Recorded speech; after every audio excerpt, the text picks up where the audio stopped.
$100 pulingiz tushib qolibdi, olib qo'ying. Rahmat, meni xursand qildingiz. Hech kisi yo'q. Kelinglar, ichkariga kiringlar. Turkiyadan Qo'qonga mehmonlar kelgan ekan. Qo'qonli o'rtoqlarga aytibdiki, 6 somsaga olib bormay o'shdan turib ko'rganman degan ekan. Imi olib kelishdi, mana turkiyalik ekanmi? Qo'qondan kelishdi Ibrohim abi.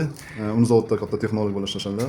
Oltiariqda bir aylantirib, unlarni ko'rdi. Hozir keyin siz somsangizni maqtashdi, keldi aka. Gap. Çok teşekkür ederim. Somsan çok güzelmiş. İnşallah bir daha geliriz yine. Hey, gap yo'q.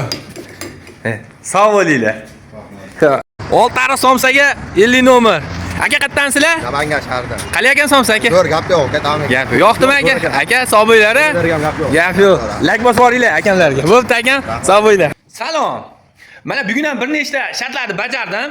Yana nechta shart bo'lsa yozib qoldiringlar. Bundan tashqari $100 yutib olishni xohlasangiz, menga obuna bo'ling va bu videoni 5 ta do'stingizga yuborib qo'ying va kommentariyaga yubordim deb yozib tashlang. Tushuntirdimmi? Shunda siz ham Usmonov Mirzohid bugungi kunda $100 sohibi bo'ldi. Shanba kuni, bugun necha? 11, 12, 14-fevral kuni $100 sohibi siz bo'lishingiz mumkin. Tushuntirdimmi? Davay, go!